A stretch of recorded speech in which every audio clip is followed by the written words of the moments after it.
Successful people manage their create-react balance. What do I mean by that? Busy fools spend their time in front of screens waiting for stuff to come in, and they just react to it. They've got no plan for the day. They don't batch process information. And all they're simply doing is kind of operating like they're being towed by somebody else. And I want to make sure that if you manage your create-react balance, you'll go back in the driving seat about how you prioritize your time. Now, why is this important? It's terribly important because there's a neuroscience behind this. There's a technical reason why you have to spend more time away from devices in order that you can come up with your next big idea. So let me show you why that is. Your brain effectively has 4 major frequencies upon which it thinks. That's called delta, theta, alpha and beta, right? This bit here, called beta, is where you spend most of your time in a workplace or if you have a device in front of you at all times. What that means is you're only using 15% of your brain's capability to think. 15. So here's you running around being super busy thinking you're doing brilliant things, but your brain is operating at a very, very low level. So if you are struggling to come up with a next big idea, if you're struggling to sort of just think a bit bigger, then you need to trigger up to the next state. This is called alpha. How do you do that? Very simple. Ride a bike, swim, walk the dog, go hiking, go jogging, take a shower. Anybody had a good idea in the shower, ever? Right. Guess what? Did you have a device in your hand in the shower, ladies and gentlemen? Be honest. You did? No, thank you, sir. I'm sure there'll be a point where we do have devices in the shower. But the reason for that is your brain is in alpha state already. Your brain is triggering to have great thoughts. So what do I do as a leader of a large 9-figure-a-year business? I ride a bike for 6 hours a week, minimum. And I don't ride a bike, I have 6 hours thinking whilst riding. All about the definition. So at Brother, we also have walking meetings. So we don't have to have meetings in meeting rooms. If we want to think about something, trainers on, out we go. We have a half-an-hour lap from our office. It's about 2.5 miles. We do half an hour. We got a small problem, it's 1 lap. It's a bigger problem, it's 2 laps. Simple as. So if you want to get really fancy, if you really want to go up to your highest potential, because when you're in alpha, you're 60% of your brain's capability, right? 4 times more than you were. You want to go up 1 more level, you've got to learn to meditate. That's it. You've got to go to meditation classes. I go to meditation classes. Fantastic. The best possible tuning you can give for your brain, bar none. The other 25%, sorry to say, you're asleep. There's not a lot you can do with that, but I would encourage you to have sleep and to preserve time for sleep. Did you know that a 20-minute nap during a day is the equivalent of a complete reset of your brain? If you take 20 minutes for a nap. The more sleep you have at night, the better and more productive you will be during the day. It's just how your brain works, ladies and gents. So, I just want to encourage you and show you that you need to spend time out of the danger zone, this 15%. And the people that can't get out of that are the people that have got DDD, device detachment disorder. They have an iPad by the bed. The first thing they do is check their email in the morning. They live their life glued to the buzz of the dopamine buzz of what happens when a mention comes, an email comes, a message comes. If that's you, then you're addicted to that. You've got to give that up. Okay, so you've got to go into a bit of a digital detox. Successful people do this. Why do you think Richard Branson spends so much time on Necker Island? because he's thinking about the next big Virgin business. That's why. So, nearly done. How are we doing for time? Okay, brilliant. So, time versus priority. Never excuse your lack of doing something through to lack of time. If you forget somebody in your family's birthday and you say, I was just too busy, you weren't. It was lower down your priority list. Let's face it. Let's be honest about it. So successful people know what priorities matter and they're ruthless with their time about that. I had an exact case this morning where I'm due to be at a dinner with the Telegraph a week on Thursday, and my son said, Dad, it's parents' night, I've got the form. End of. Parents' night is where it's going. Cancel the dinner. I can't be in two places at once, and in my game of top trumps of life, parents' night, spending time with my lad, trumps another corporate dinner. Time and priority. So I would encourage all of you to really understand what matters in your life, whether it's business or your personal values, and be ruthless with how you allocate your time in your diary to achieve those things. So let's wrap this up. In my view, if this is you, if you implemented or chose to implement any of those 5 things, you will be a more successful person, a more successful human, and you will deliver far more business success in your life, in my view. And I'm the living proof of that. And all I do now is go away and try and talk and persuade businesses like you, because if I grow you, then I grow. Because hopefully you run away and say, that bloke from Brother talks some sense. Next time you're buying a printer, you might say, well, buy one of his because I like what he had to say. That's how our holistic loop, sort of the Simon Sinek, that's the why moment for why I do this. But I want to give you 2 more quick frameworks, 2 more quick thoughts. The first one is, if you do these things, you will change gear in your life. Now, if you drive a car, any car drivers in the audience? Brilliant, right, that's good. When you change a gear, is there a pedal? If you don't drive an automatic car, let's just get you out of the room. If you drive a manual car, what pedal exists on the left? It's called a clutch. What does a clutch do? It disengages the gear for a while. Disengage your gear more regularly by pressing a clutch, by having more time away from devices to think more clearly. Then you will go up a gear. And I'm a big cyclist. That's a gear.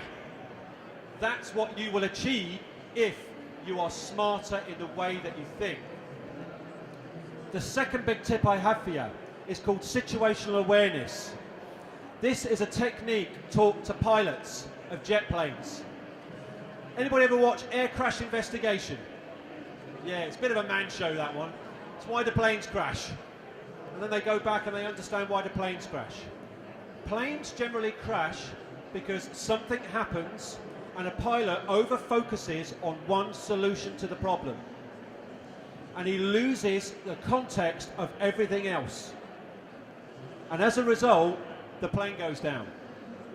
So for you to stop your personal plane going down in your life, you have to have time away to look at all of your dials in your cockpit called your life, whether that be personal life, business life, stress, things that are going well, things that are going poorly, how am I right now, what pressures do I have, what deadlines do I have, and you need to understand where you are making that decision from. A point of pressure, a point of comfort, where are you? Because it's your job to keep your personal plane in the air at all times. This is a leadership gift. And successful leaders of large organisations, and as one I can share this with you, they retain situational awareness at all times. They're always understanding every single input before they start to make any sort of rash, bias-based decision. So, ladies and gents, By generating more clarity, you will generate more quality. By freeing your diary up, you will be more effective and you will begin to manifest the things that you want for yourself and your business much faster than you may be doing at present. I'm Phil Jones, at Phil Jones40 on Twitter, if you want to keep the conversation going. Thanks for listening to me, and I think I'm coming over to the couch now. Is that right? Brilliant. Great, thanks very much.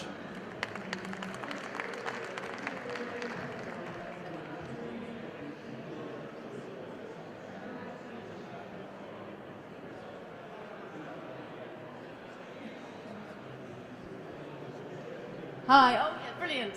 Sorry about that. Pressing a training. Phil, that was absolutely brilliant. Thank you. Really, and I can still feel the energy coming from here. So I have a gazillion questions. How do you maintain this clear level of energy and clarity in your top team? Because it's one thing doing the work on ourselves, but most of us run businesses where at some point we need a really good team around us. We've heard from the sportsmen about the importance of that teamwork. So how do you keep all of this in your team? Okay, so if I were to live my own advice of the 5 people around you, I have an exceptional team around me. And I use psychometrics quite a lot actually, psychometric profiling, because I want to understand, I know what my bias is, and the worst job a leader can ever do is recruit people in his own eye or her own eye. You know, when you recruit somebody, you go, oh, I really like them. Why do you like them? Well, because they're the mirror of you. You have to recruit for what functions and thinking you need in your business at all times. And you've got to be very, very passionate about that. It's not us.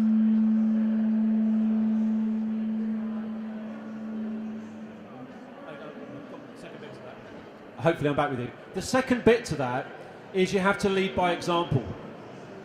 So the only reason I can come out and talk shows like this is because I lead by example. I show people how I think.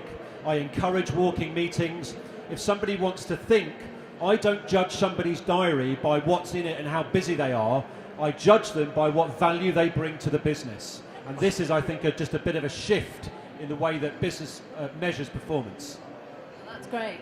Have we got any questions for Phil?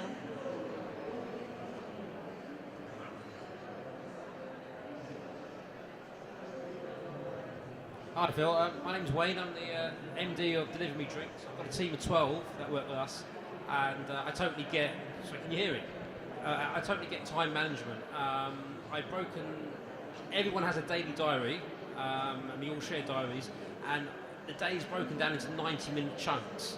So we all come in at say 8:45 in the morning. We have a 15-minute review. We go through the tasks of the day. And then the day's broken down into 4 90-minute chunks. In between, after the chunks, you've got half an hour break or an hour lunch.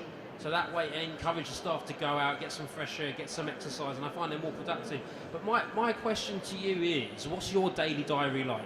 I mean, for me, the most important thing for me in the morning is getting and keeping customers. So that's like writing newsletters, closing sales, rather than checking emails and being reactive. I'm proactive.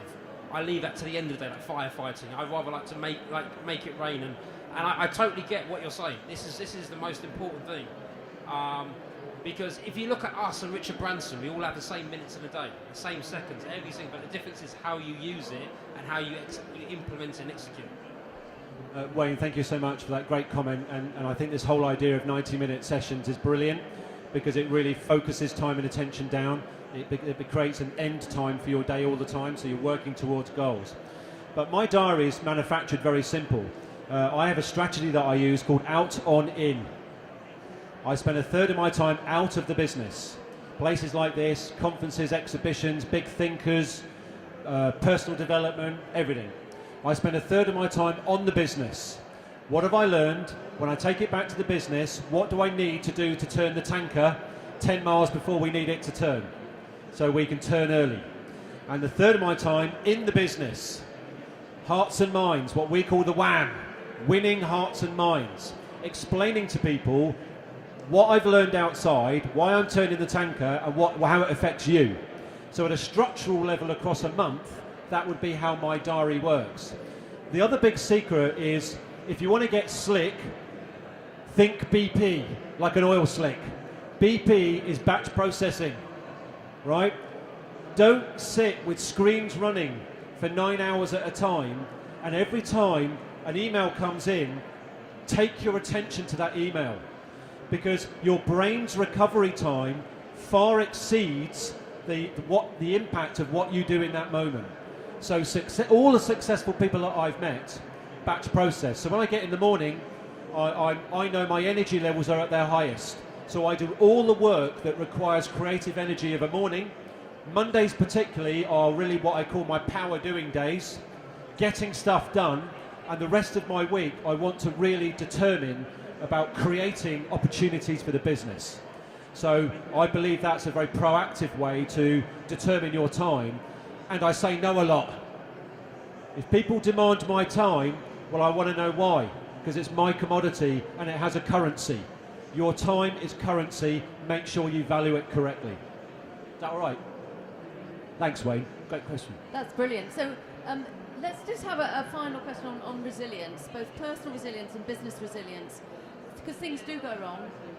You know, however well planned that you get the curveball. How do you stay resilient, and how do you ensure your business stays resilient? And that's quite a big question. So. Brilliant. Right. First thing, I have a culture at Brother: bad news early. At all times, we reward bad news early. I want to know if things aren't going well, because otherwise, if you haven't got that culture of bad news early, you are completely and utterly disconnected from reality. So we've got that. The second thing is a word I love, which I think is the word for business of the modern age, is alacrity. Happy state of readiness is what that means. So you want people to be happy, do great work for you, but you need them to have the agility to flex and bend and react to things quickly, because we're living in a world now of radical innovation, not incremental innovation, right?